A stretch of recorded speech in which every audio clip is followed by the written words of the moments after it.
Bueno, muérese. Lenta. No tenés oído, vos, ¿no? 6 apenas.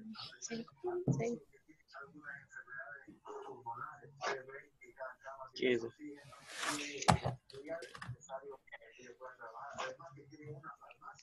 Ay, sí, ya se llenaron. ¿Es otra vez? Otro. No es el mismo tema, pero otro enlace. El mismo tema, pero otro enlace. Ni es acá, vamos a ir a echar allá. Mío, bien acomodado. Bien acomodado. Porque todos ponen una asistencia allá. Ahora sí. Virginia. No nos conocemos casi nadie aquí del clase. A las 10:30. A las 6 en punto. No sé por qué cuando me duermo.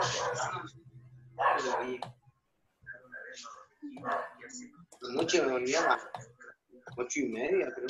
Te levantaste a las 9. No he escuchado lo que hablaban todavía, ya hay veces que yo no escucho. No escuchaba Tú nada. estás cansado, pero estás trabajando. Igual, aquí me da sueño, ¿ya? Ya no, güey. Es así cuando...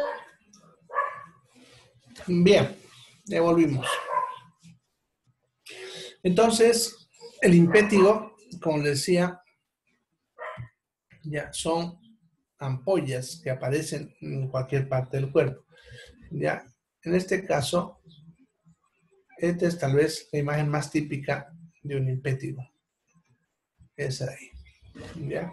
Bueno, estos son cuadros de impétigo. Interesante, ¿no? Ahora vamos a abrir esa. Esta de acá. Y esta. Bien. Entonces, ahí en esta imagen ven un típico impétigo en un bebecito. Ustedes ven, ahí está su ombliguito y miren, aparecen 3 ampollas ahí, ¿no? Estas ampollas van a ir creciendo. Incluso ahí él tiene una ampolla ya que ha reventado. Ustedes ven, ¿no? Ya, miren, en esta zona una ampolla ya está reventada. ¿Ya? Porque es igual con cualquier ampolla, se puede reventar, ¿no? Y eso, ¿no? Entonces, mira aquí uno, otro. ¿Ya? Vamos a ver la otra. Este es otro niño, este es su bracito, ¿no? Ven varias ampollitas. Ya, es importante esa característica, son ampollas, parecen quemaduras, pero obviamente niño no se ha quemado, sino aparecen de golpe. Entonces, si vemos así que aparecen de golpe ampollas y van creciendo, hay que sospechar de impétigo. ¿Ya? Ya, aquí tenemos otro, justamente cerca del repliegue glúteo, y algunas reventadas, incluso si ustedes ven aquí al medio abajo. ¿Ya? Bien, es un impétigo. ¿Ya? Cuando digo puede aparecer en cualquier parte del cuerpo, pero es más común en el abdomen y en los glúteos. ¿Ya? Ahora, cuando uno ve impétigo, eso es internación también, porque no se olviden lo que les dije hace rato, es cuando la bacteria se vuelve tóxica. Puede estar, por ejemplo, la bacteria produciendo una amigdalitis en la amígdala y de ahí está botando su toxina y es lo que genera esta ampolla. La bacteria no está ahí en la ampolla, está en la garganta, por decirles, y de ahí va botando la toxina a todo el cuerpo. Y el riesgo es que haga el síndrome de shock tóxico y muera. Así que cuando a un niño le vemos impétigo, lo internamos. ¿Ya? Eso es también importante que lo entiendan. Parece cuando le ves a la sama. Ya vamos a hablar de la sama más adelante. Bien, entonces ese sería el impétigo. ¿Ya? La otra enfermedad de esta bacteria es la osteomielitis, que eso es cuando la bacteria ataca al hueso. ¿Ya? En ese caso, el paciente va a tener fiebre intensa, ¿ya? y le va a doler el hueso afectado. Pero como la fiebre suele venir con dolor de cuerpo, muscular, articular, ¿no? Entonces, ya, a veces el paciente puede que no te diga que le está doliendo un hueso específico, ¿no? Sino te va a decir que te le duele todos los huesos del cuerpo, ¿ya? Pero si vemos que él le pone especial atención a un hueso, que puede ser cualquiera, pero es más común el húmero cerca del codo y el fémur cerca de la rodilla, ¿ya? Entonces, si vemos que él localiza más el dolor en un hueso específico, hay que sospechar esto. Peor si en esa zona, que no siempre pasa, pero en algunos casos sí, esa zona del hueso que te está mostrando tiene síntomas inflamatorios, ¿no? O sea, está hinchado, rojo, caliente, ¿ya?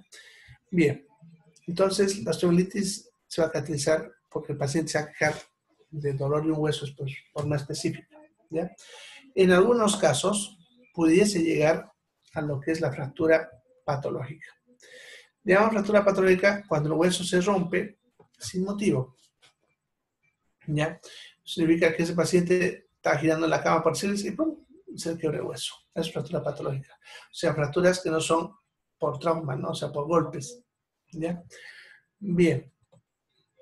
No siempre va a haber síntomas inflamatorios, pero sí se va a ver fiebre, ¿ya? Bien, es osteomielitis. Ahora, lo que hay que tener en cuenta de la osteomielitis es que es grave. Nosotros decimos que es como una bomba de tiempo. ¿Por qué? Porque en el cuerpo los dos lugares más protegidos son el cerebro y los huesos. Entonces, si una bacteria ha conseguido llegar al hueso, significa que nuestro sistema de defensa no lo va a poder detener de ninguna manera. Ya podemos llamar bomba de tiempo porque los pacientes están ahí aguantando hasta que de un momento a otro hace una descarga masiva de bacterias produciendo shock y muerte, ¿no? Bien.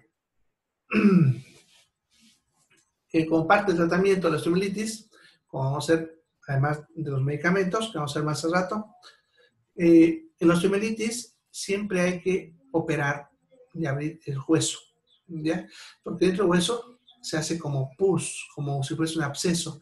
Entonces, el cirujano tiene que entrar y raspar ese hueso, ¿ya?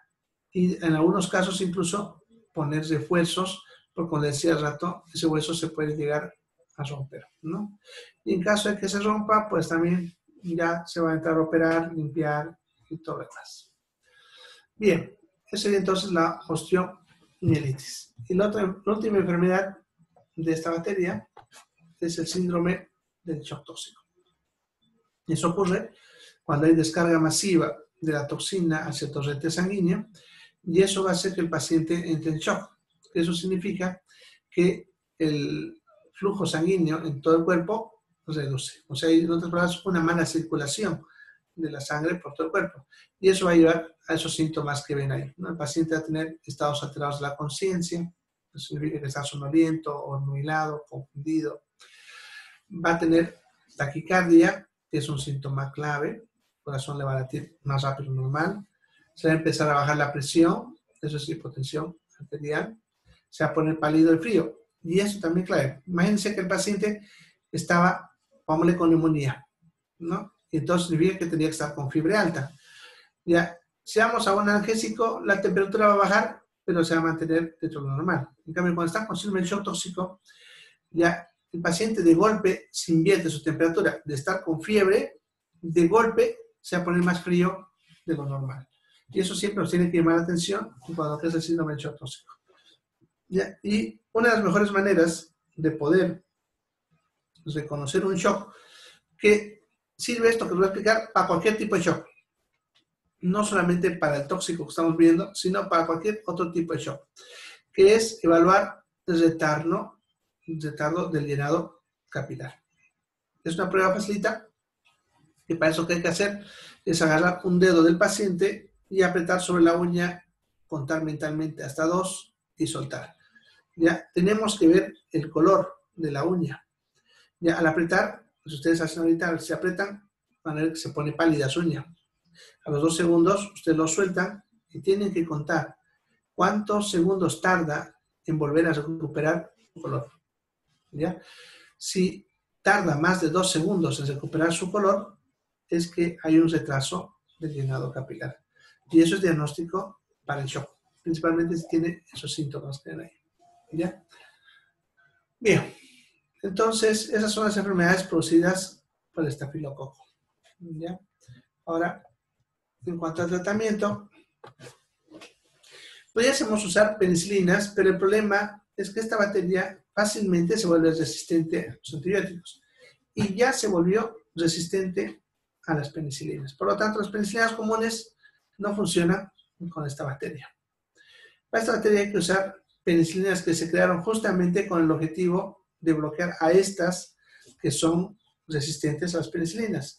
Y ahí tenemos dos, la dicloxacilina y la meticilina. Todo paciente que tiene síntoma o sospecha de una enfermedad estafilocócica, hay que empezarle con dicloxacilina por vía oral.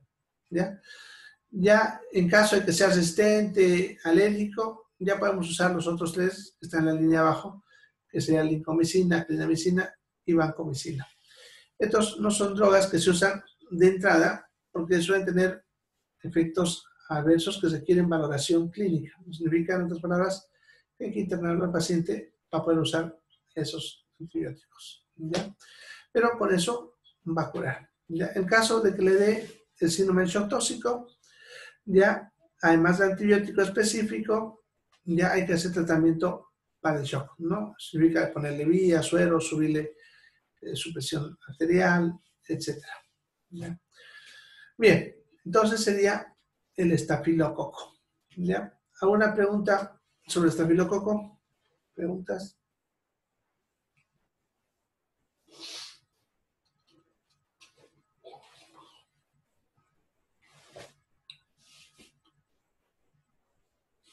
Bien. Entonces, esos son los dos cocos gram positivos que nos interesan. ¿Ya? Vamos a ir a otro tema. El otro tema se llama bacilos gram negativos.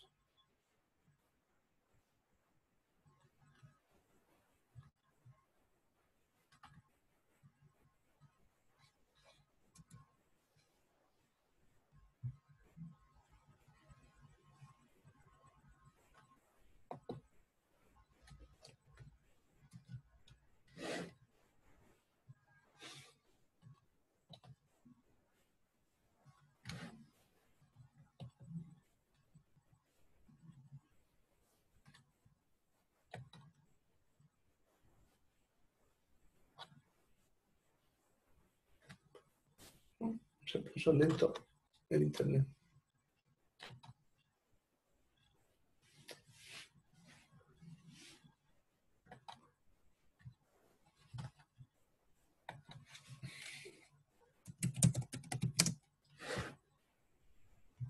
Ya.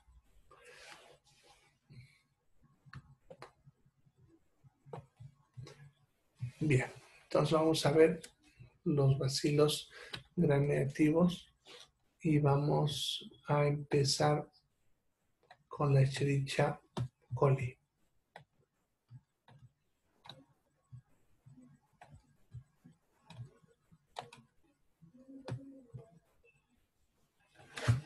Bien, la Escherichia coli, ya que es más conocida por E. coli, ¿no? Por su abreviación, la Escherichia coli, y también le llaman bacterias coliformes. ¿Ya? Esta bacteria, la Escherichia coli, es una bacteria que vive con nosotros en simbiosis. Eso significa que nosotros necesitamos a esta bacteria. ¿Ya? Y ella nos necesita a nosotros, obviamente. ¿Ya? Ahora, ¿por qué necesitamos a esta bacteria? Porque esta bacteria fabrica vitamina K. ¿Ya? Y aquí hay que entender bien esto. Sucede que la vitamina K en los alimentos es muy escasa, muy pobre, casi no hay. Por lo tanto, como no hay, ya, bueno, hay en algunos alimentos, ¿no? El coliflor, el repollo, queso, tienen poca cantidad de vitamina K. Por lo tanto, no abastece la vitamina K de fuente alimentaria. Ya, en teoría, deberíamos vivir con déficit de vitamina K. Sin embargo, esta bacteria, Escherichia coli, vive en nuestro intestino y ella nos fabrica para nosotros vitamina K. ¿Ya? O sea, esta bacteria es importante para nosotros porque ella es la principal fuente de vitamina K. ¿Ya? Y eso lo hace viviendo dentro de nosotros. ¿Ya? Ahora, sin embargo, si se sale del intestino, va a producir enfermedades, como vamos a ver. ¿Ya? Bueno, además de nuestro intestino, vive prácticamente en todo lado. Es una de las bacterias más abundantes en la naturaleza. Ya como ven, animales, agua, suelos, etc. O sea, es una bacteria que vamos a encontrar en todo lado. ¿Ya? Es una bacteria que está dispersa en todo el planeta. Eso significa que donde ustedes vayan, sea Australia, Japón, cualquier lado, ya esta bacteria vive también ahí. ¿Ya? O sea, está en todo lado. Sin embargo, a pesar de que vive en todo lado, es muy, podemos decir, regionalista. Eso significa que la Escherichia coli que hay, por decirles, aquí en Santa Cruz, no es la misma que vamos a encontrar en Cotoca, Montero, La Paz, Estados Unidos, etc. ¿Ya? Cada zona tiene su propia variedad de Escherichia coli. Y el detalle está en que nosotros nos adaptamos a la Escherichia coli de nuestra región, de tal manera que generamos tolerancia y no la atacamos, y ella tampoco nos ataca, y vivimos en simbiosis, ¿ya? Sin embargo, uno de los problemas es cuando uno viaja, y de ahí la enfermedad, diarrea del viajero, ¿ya? Si ustedes han viajado, alguna vez les ha dado esto, van a ver, ¿ya? Sucede que, como es una bacteria más tan dispersa en todo el planeta, o sea, hay donde sea, pero como decía, la variedad no es la misma. Entonces, por ejemplo, la Escherichia coli aquí en Santa Cruz no es la misma que hay en Cochabamba. Y si hemos vivido aquí en Santa Cruz, hemos ingerido esta bacteria y estamos adaptados a la que es de acá. ¿Ya? Pero sin embargo, si ustedes se van, por decirles, a Cochabamba y allá empiezan a comer, se van a meter a la Escherichia coli de allá, que es una variedad diferente a la de acá. Por lo tanto, te va a dar diarrea del viajero, ¿no? Y se llama así porque justamente ataca después de que uno ha viajado a alguna zona. ¿Ya? Bien, por ese motivo van a ver, no sé si alguna vez han conocido a un amigo de esos que llegan de Estados Unidos, de Europa, van a ver que ellos, por ejemplo, su agua la suelen tomar de agua embotellada o sodas, ¿ya?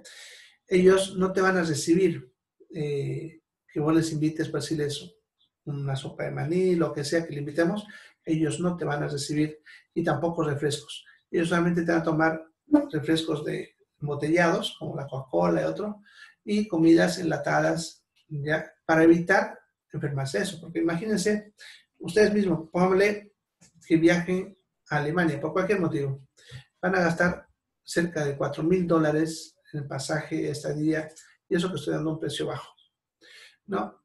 Ahora imagínense que ya tengan que estar 2 días, están viajando, gastando $4,000, va a estar allá 2 días. ¿Y qué pasa si ustedes llegan allá y les da diarrea del viajero? ¿No ven?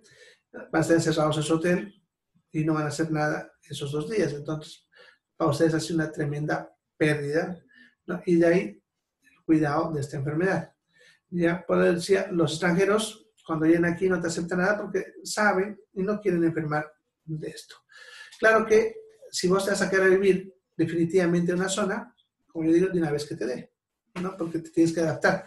Significa que si, pámosle, alguno de ustedes viaja a Trinidad y allá se va a quedar a vivir, ya no sirve que te estés cuidando, porque si vas a vivir ahí, de una vez adaptarte a la Escherichia coli, significa de una vez que te dé tu diarrea, digamos. Así. Bien, esa diarrea del viajero, entonces, solamente aparece cuando uno viaja a otro lugar y consume los alimentos de ese lugar, ¿ya? Pero si vos eres un viajero frecuente, podemos decir, o sea, que todo el tiempo estás viajando por Cochabamba, Chile, de repente ya enfermaste y ya no te va a dar, ¿no? Es solamente al principio cuando uno se adapta a esa nueva variedad. Los síntomas de la diarrea del viajero son fiebre, náuseas, vómitos, dolor abdominal y diarrea, ¿ya? En la mayoría de los casos es autolimitada. Eso significa que te va a durar unos días y solito, sin tratamiento, se va a curar. En algunos casos va a necesitar tratamiento, que eso lo vamos a ver más ratito, ¿ya? No en todos los casos. Entonces, la diarrea del viajero, ¿ya? ¿Alguna pregunta sobre esta?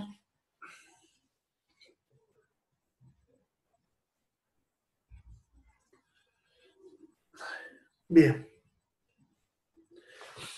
Luego, otra enfermedad que produce esta bacteria es la vulvovaginitis. Ya esta enfermedad, en este caso, estamos hablando del sexo femenino, ya que es cuando la bacteria va a la sección genital, lo que es la vulva y la vagina, pudiendo producir un proceso infeccioso ahí.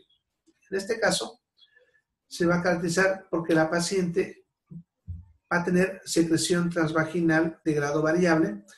Significa que va a botar alguna secreción que puede ir desde un color transparente hasta un color amarillo crema o con tonos grisáceos incluso. Ya, esta secreción suele tener un olor fétido, o sea, un mal olor. ¿Ya? Y como les digo, puede ser desde escasa hasta bastante abundante. Puede que la paciente tenga dispareunia, que eso es dolor al tener relaciones sexuales. También de grado variable. En algunas no, en otras bastante intenso. Pueden haber hemorragias transvaginales que casi siempre, en este caso, suelen ser sangrados leves, ¿no? Que produce apenas manchitas la ropa interior. Ya, o sea, no es como una menstruación y no es tampoco eso, sino que a veces a mitad del ciclo presenta unos sangraditos, ¿no? ¿Ya? Y en cuanto a la fiebre, puede estar presente o no. Y en algunos casos también pudiese haber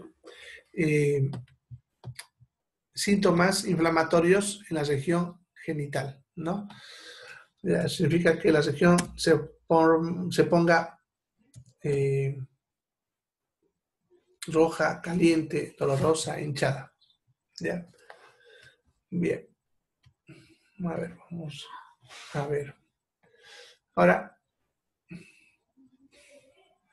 ¿por qué puede aparecer la vulvovaginitis? ¿Ya?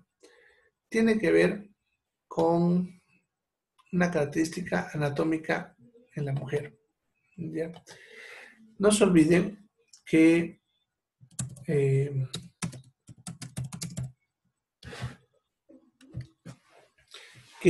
esta bacteria vive en el intestino. ¿Ya? Como vive en el intestino, ¿ya? El detalle está en que está esta bacteria viviendo también entonces en la zona del ano. ¿Ya? A ver, ahorita vamos a abrir este dibujito.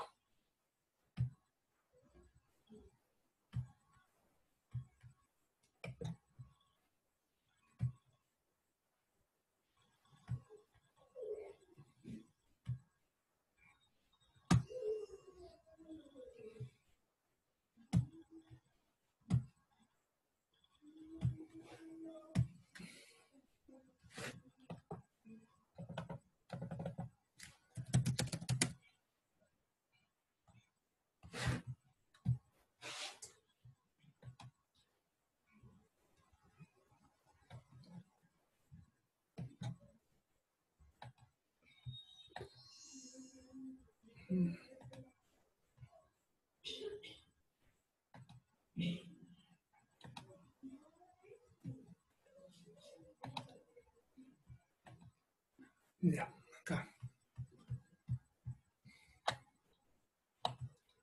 Bueno, esa imagen. Ya, entonces, la bacteria vive en el intestino y por lo tanto la zona del recto y el ano está colonizada por esta bacteria. Significa que alrededor del ano, en toda esta zona, ya la bacteria está activa todavía. ¿Ya? Luego, más alejado de la zona del ano, compite ya con el streptococo, estafilococo, y entonces ellos le ganan el campo. ¿Ya? Ahora, el problema es la cercanía con la región genital. Como pueden ver, en la región genital no hay mucho de distancia. ¿Ya? Además, esta bacteria tiene dos características que ya hemos visto. Esta bacteria tiene cilios, lo cual hace que se pueda mantener pegada, en este caso, a la piel con facilidad. Y, en segundo lugar, tiene flagelos, lo cual le permite moverse fácilmente. Si nosotros le damos humedad, esta bacteria se va a mover fácilmente de la zona del ano a la región genital. Eso suele pasar en los días del periodo, ya, bueno, en otras situaciones.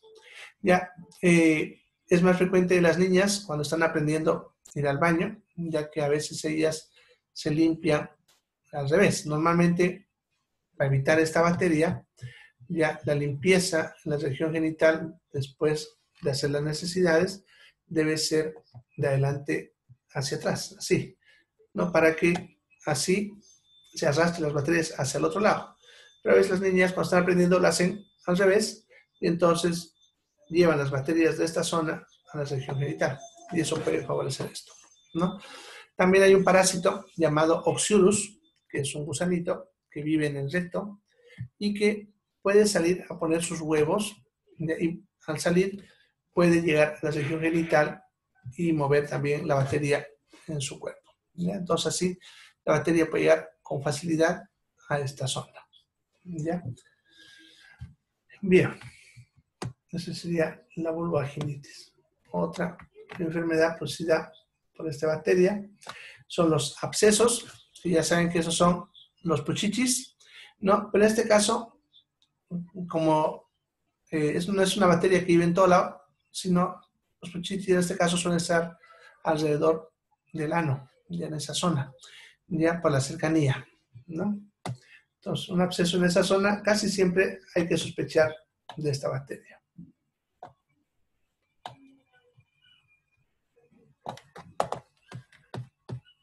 Ya, bien.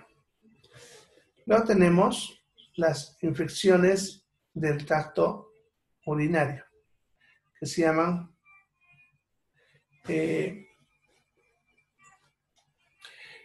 ITUS, que serían las siglas, ¿no? Bien. Las infecciones urinarias serían lo que es la cistitis, uretritis, ureteritis, nefritis, pielonefritis. ¿Ya? Principalmente la más conocida de todas, la cistitis. ¿Ya?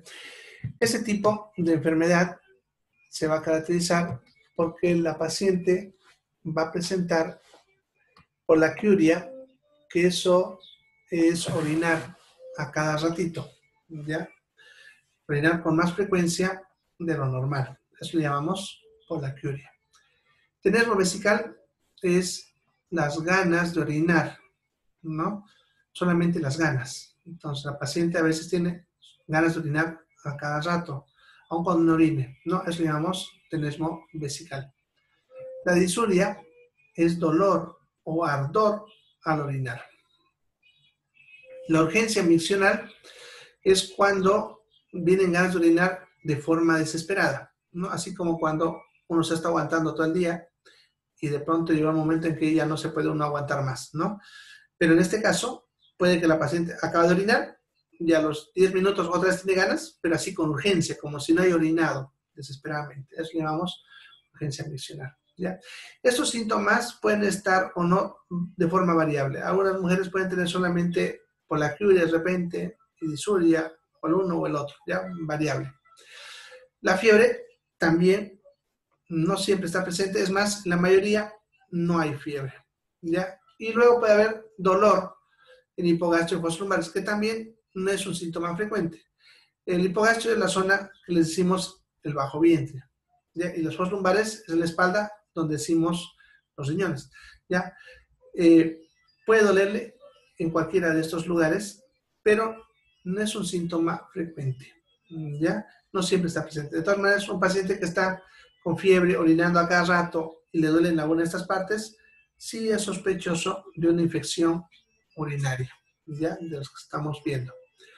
Bien, entonces, en este caso, en la mujer, también es frecuente esta enfermedad.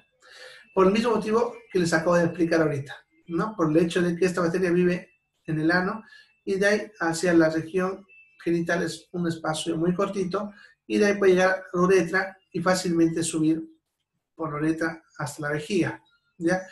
En cambio, en el hombre es raro que le dé una infección urinaria, a tal punto de que si un hombre tiene infección urinaria, hay que sospechar de alguna malformación de la vía urinaria, ¿ya?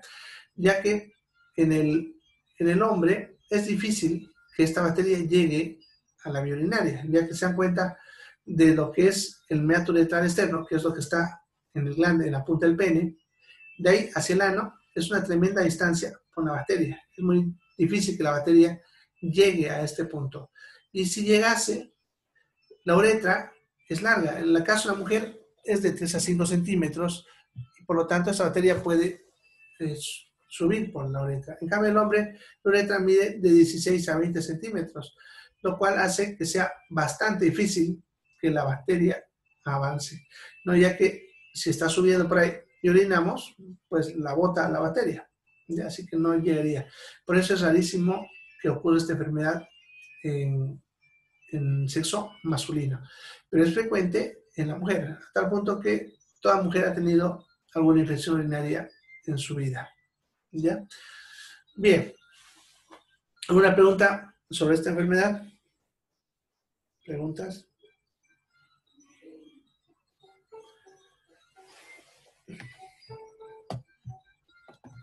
Bien, la última enfermedad, bueno, las últimas, vamos a poner acá.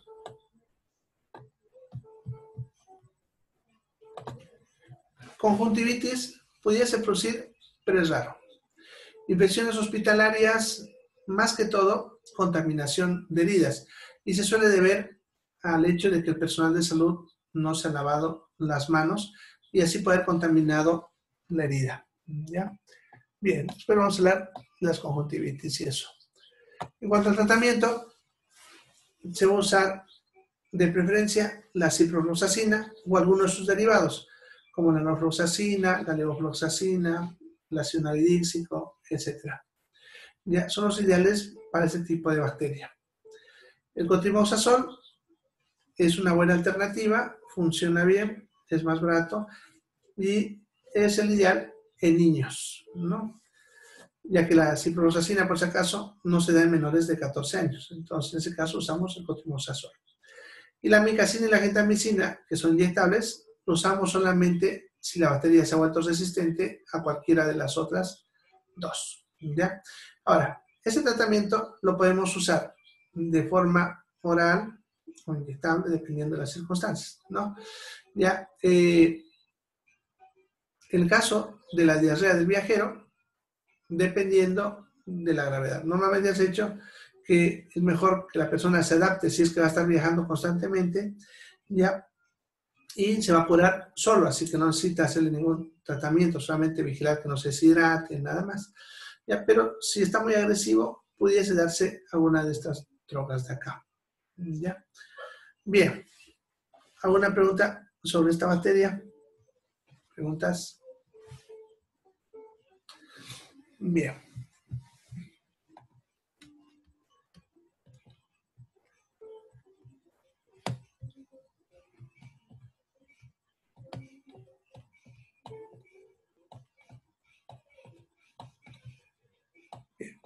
Empezaremos por lo menos a hablar de esta materia.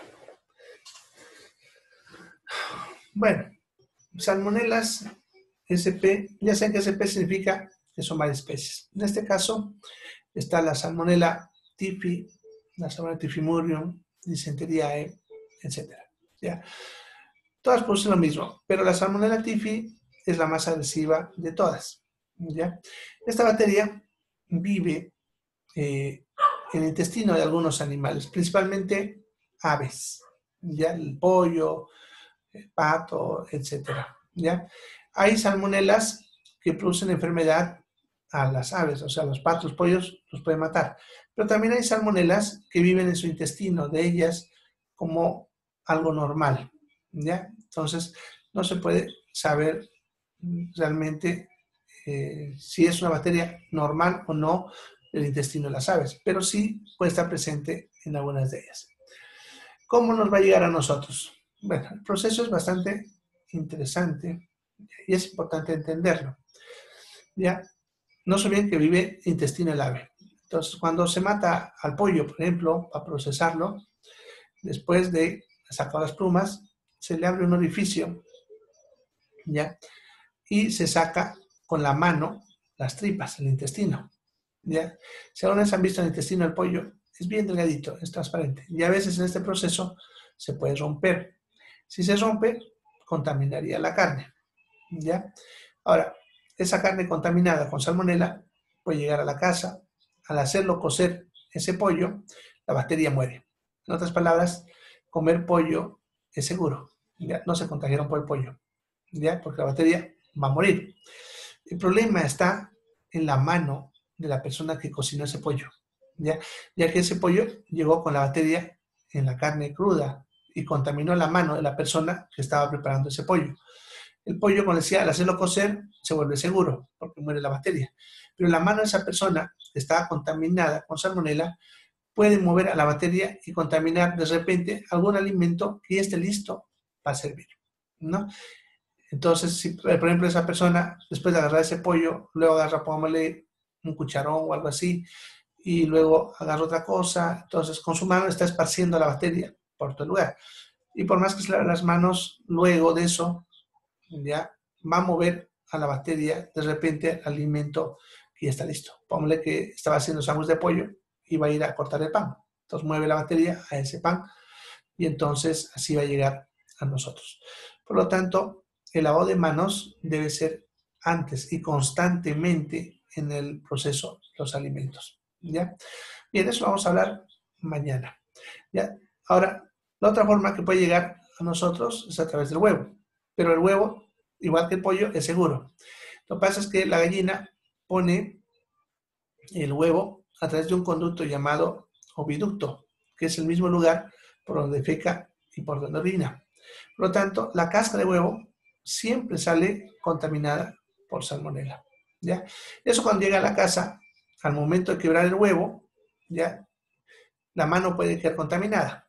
¿Ya? Ese huevo, como decía, al fritarlo, hacerlo cocer, ya es seguro. Pero otra vez, vamos a la mano. Pongámosle que esa persona fritó el huevo y con esa misma mano, sin lavarse, vaya a agarrar el pan y lo corta, ¿no? Va a hacer un sándwich de huevo.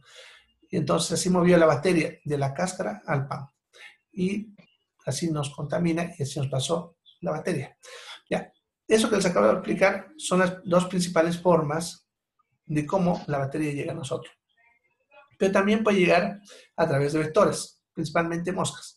No es tan frecuente, pero sí puede pasar. Para eso, esa mosca tiene que haberse asentado en un lugar donde está la bacteria, como el pollo, que les decía rato contaminado, y de ahí moverse y asentarse sobre un alimento que esté listo para consumir, ¿no? Así en sus patas movió a esta bacteria de un lugar a otro lugar.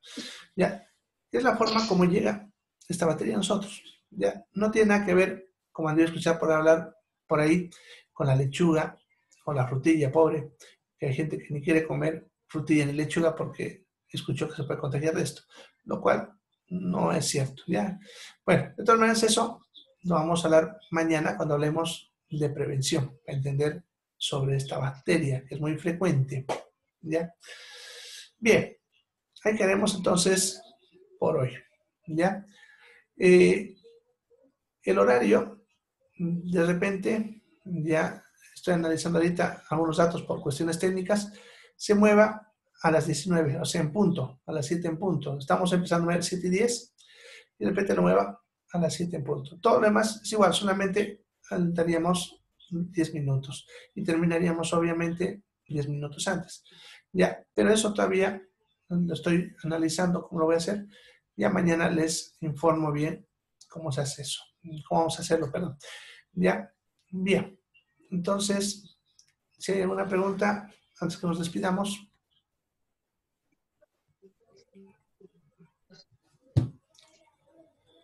Bueno, entonces yo creo que están bien. De ser un grupo que hablaba bastante, se volvieron muy callados. Bueno, nos vemos mañana entonces. Se cuidan, vayan y abríguense, vayan estudiando. Ya, nos vemos mañana. Descansen, aprovechen su tiempo. Chao, chao. Sí, probablemente sea el clima. A mí igual ya me dio sueño. Bueno, chao chicos. Chao, chao.